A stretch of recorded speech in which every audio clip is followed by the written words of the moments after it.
Ndabahaye amahoro mwese mukunda imico n'akaranga vy'Uburundi, izina ry'uwanje ni Felicien Bankunguka, muramenyereye mu kiganiro Nyibutsa Akaranga gica ku muhora wa YouTube kuri Nyibutsa Akaranga TV. None rero uyu munsi tuganira iki? Uyu munsi ni inkuru zirimwo inyigisho nk'uko abarundi babigize mu mico yabo. Uyu munsi inkuru tuyaga iriko bita inarunyonga. Inarunyonga benshi muramuzi mu mico kama y'Uburundi, n'umurundikazi bamwe babona yuko imvugo yiwe canke ibikorwa vyiwe vyari vyo gushira isoni. Gushira isoni ni ukuvuga gukora ivyo abandi batinya, ni ugukora canke kuvuga ivyo abandi batinya gukora canke kuvuga.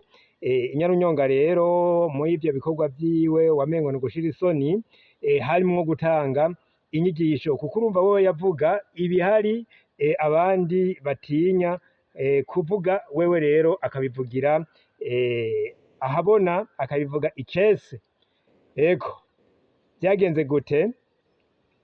Umunsi umwe Inarunyonga yararamukanye urubanza rw'ubugeni. Aho hambere hahise rero mu Burundi urubanza rw'ubugeni rwaba ku mugoroba, nta rubanza rw'ubugeni rwaba inka zidatashe, umugeni bamuherekeza ku mugoroba. Hanyuma rero uwo munsi Inarunyonga nk'uko vyagenda ku bandi bigeme, ego baramuherekeje ku rubanza rwiwe rw'ubugeni, baramushikana mu rugo.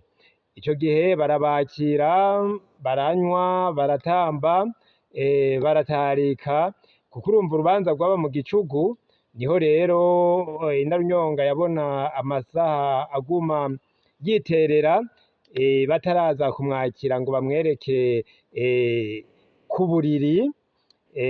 Ubu tuvuga uburiri kugira ngo mwumve kera ingene vyari bimeze, bavuga uburiri, mugabo ubu abantu bavuga igitanda. Igitanda kivuye mu Kiswahili kitanda.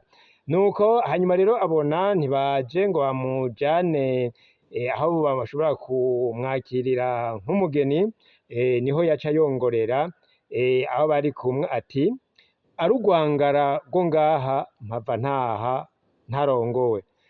Murumva ingene uyo mukenyezi Inarunyonga wamengo aravuga imvugo yo gushira isoni, kubona umukobwa avuga ibijanye no kurongorwa, abantu bari ngaho wamengo ni ugushira isoni. Ariko urumva ashobora kuba yavugiye aheru ivyo abandi bageni kumbe bashobora kuba batinya kuvuga, igihe batinye kuba bajanwa aho bashobora kurongorerwa. Ariko urumva yuko wewe